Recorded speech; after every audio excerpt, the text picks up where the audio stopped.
نحمده ونصلي على رسوله الكريم اما بعد فاعوذ بالله من الشيطان الرجيم بسم الله الرحمن الرحيم قال الله تبارك وتعالى في القرآن المجيد والفرقان الحميد وجاءوا بسحر عظيم صدق اللہ العظیم۔ تو ناظرین، آج ہم بات کریں گے اس ویڈیوز کے اندر سحر محبت کے الٹے اثرات۔ ہم نے پچھلی ویڈیوز کے اندر آپ کو بتایا سحر محبت، اس کی علامات اور سحر محبت کے الٹے اثرات آج کی اس ویڈیو کے اندر ہم آپ کو بتائیں گے۔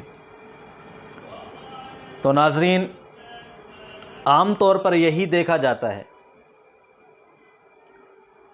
کہ جو عورتیں یا دو افراد کسی کاروبار کے اندر پارٹنرشپ کی طرح رہتے ہیں یا اسی طرح کوئی اور جو مشترکہ کھاتے کے اندر ہو، جو کہ عام طور پر میاں بیوی کے اندر ہی جانا جاتا ہے اس چیز کو۔ تو ناظرین، بعض دفعہ ایسے ہوتا ہے کہ جو عورت یہ چاہتی ہے کہ اس کا خاوند اس سے محبت کرے، وہ کسی جادوگر کا سہارا لیتی ہے، اس سے مدد طلب کرتی ہے کہ وہ کوئی ایسا جادو کرے۔ حالانکہ اگر دیکھا جائے شروع ہی سے جادو ایک حرام چیز ہے، پھر سحر محبت کا جادو وہ بھی حرام ہے۔ تو جب اس چیز کو دیکھا جاتا ہے کہ آپ حرام چیز کو اختیار کر کے حلال چیز کی طرف لانا چاہتے ہیں تو یہ ناممکن چیز ہے۔ جادو کے ذریعے کبھی محبت پیدا نہیں ہوتی۔ جادو بذات خود شیاطین کا ایک بڑا گروہ ہے، یہ سمجھ لو، جو انسان کو ختم کرنے پہ تلا ہوتا ہے۔ تو ناظرین، کہنے کا مقصد بعض دفعہ اس جادو کے الٹے اثرات بھی ہوتے ہیں، اور ہم نے دیکھے ہیں کہ اگر ایک بیوی اپنے شوہر پر کراتی ہے سحر محبت، وہ یہ سوچ کر کہ میرا خاوند میرے سے محبت کرے گا، اور اس کا نتیجہ یہ نکلتا ہے کہ اس کا خاوند بیمار ہو جاتا ہے، دن بدن کمزور، بیماری اور ہر بیماری کے اندر مبتلا ہونے لگ جاتا ہے، اور اس روحانی جو جادو ہے اس کے ساتھ ساتھ جسمانی بیماریاں لگنا شروع ہو جاتی ہیں۔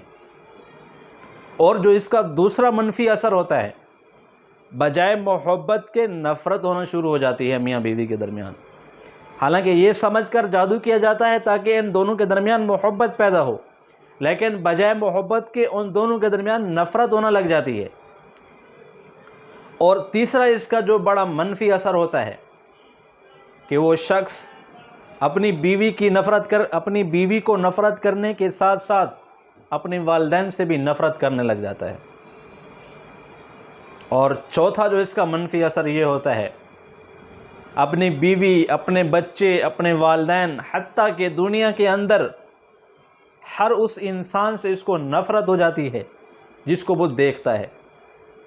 یعنی وہ اپنے پاس بات کرنے کے لیے یا اپنے پاس کسی کو بٹھانے کے لیے تیار نہیں ہوتا، بلکہ وہ ایک مجنوں کی طرح بن جاتا ہے۔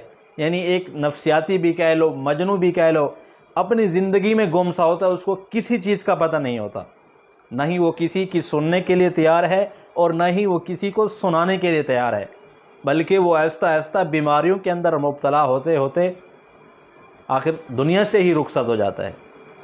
تو ناظرین، میرے کہنے کا مقصد یہی ہے کہ سحر محبت کے بعض دفعہ الٹے اثرات ایسے بھی ہوتے ہیں۔ تو ناظرین، چلتے ہیں اگلی ویڈیوز کے آنے تک کے لیے دیکھتے رہیے ہمارے یوٹیوب چینل عملیات ٹی وی کو۔ والسلام۔